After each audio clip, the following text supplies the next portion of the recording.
Lululemon reported better than expected quarterly profits, but did send a major warning that it's not immune to the inflationary pressures hammering many other retailers. Susan Anderson covers Lululemon at B. Riley Securities and joins us now. Good to see you here, Susan. Look, Lululemon said on the earnings call last night they're not seeing a lot of resistance to the price increases they have taken, but they did signal a 10% price increase for next year. How do you think the consumer is going to respond to that? Yeah, so they said they're raising prices on 10% of the assortment. So they are being very cautious on where they raise prices, but so far where they have taken prices, they haven't seen a resistance. Their competitors have raised prices more than they have. So I think that gap is narrowing and clearly they have pricing power. So I do think they could take a lot more pricing if they wanted to, but they're being really careful about where they're going to take pricing. They definitely don't want to, push the customer away, especially in this inflationary environment. Susan, how much pricing power still exists in a trade down scenario like we've heard from other retailers over the course of this earnings season? Yeah, so, so far this earnings season, we're still hearing that the higher end consumer, is not pulling back necessarily as much as the low to middle. I think the middle income consumer is starting to a little bit now. So, we're still seeing the higher end consumer buy at full price. So, as of now, it seems like they're not yet pushing back or even looking to trade down. And I think with the gap narrowing between Lulu's pricing, given the fact they haven't really raised much prices yet, and someone else like, say, Athleta, who has raised prices, they have a lot of room there where the consumer would probably rather spend another, call it $20 or so, especially at the higher end, to get the higher quality that Lulu offers. How do you think this brand would do in a recession?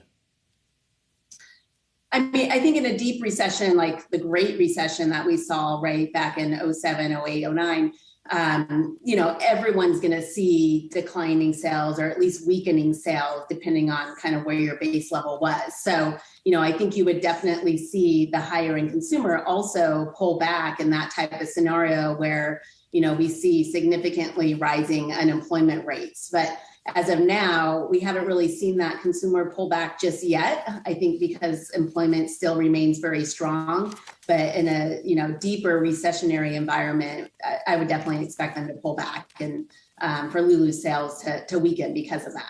Susan, I don't know why I've become so interested in this footwear play from Lulu, but perhaps because it's something that they've talked up a great deal. We're still waiting for some real kind of hard figures on how well it's doing, but they've said, and I quote to this point in time, it's going to be a not touch and go, an explore as we go, learn as we go, category for them. When do you see that paying off, especially as it's going to go from performance into Sazi's favorite category, which is slides, in the future? Yeah, no, it's good to see them really kind of easing their way into footwear. We've seen others like, say, Under Armour trying to get into footwear. And, I think it's better to test and learn as you go because it's definitely a very difficult category.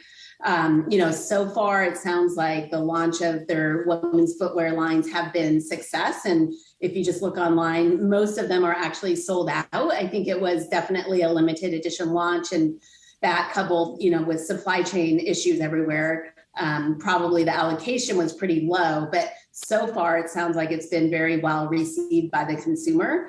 But I think it's a positive that they're taking their time moving into that direction because footwear is so much more technical than apparel. And there's a lot of areas where you could mess up and you just don't want to be stuck with a lot of inventory or also give the consumer the wrong impression of your footwear line.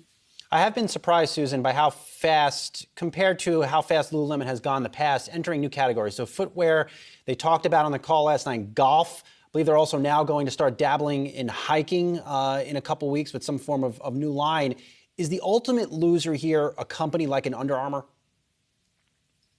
Well, I think they've already taken share from Under Armour, particularly on the men's side. 10 years ago, Under Armour's khakis were the next hottest thing for men, right? And everyone was buying them. And then Lulu came out with their own version, which was even better. And that's what I think really jump-started their men's business. And they saw a lot of men move into their apparel line. So I think Under Armour already has seen pressure because of that. And Under Armour kind of moved in a different direction anyway, right? When they started to distribute in Kohl's and kind of brought their brand downstream. And Lulu went the opposite and actually started to add more quality to their apparel. So, I don't necessarily think that, it's going to damage Under Armour more. I think it's a different customer now when we look at the two.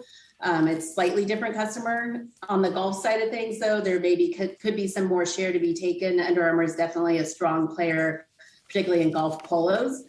So there could be some share opportunity there. Why has it been so difficult for companies to estimate the inventory levels that they need? They mentioned that they likely left guest demand on the table last year as they were under inventory. Now it seems like they're, 70% over inventory? Yeah, so inventory was up quite a bit, but when you look on a 3-year CAGR basis, it was up just over 30%, which was more in line with sales. And then also if you backed out that in transit. So last year it was very, very lean because of the supply chain issues. So they were kind of playing catch up. And then also bringing products in earlier because of the supply chain issues. I think it was about 5% was in transit. So that also added to the growth. All right, we're going to continue to keep a close eye on shares of LULU throughout the rest of the day, as we know you will as well. Susan Anderson, B. Riley Securities Senior Research Analyst, thanks so much for joining us here today.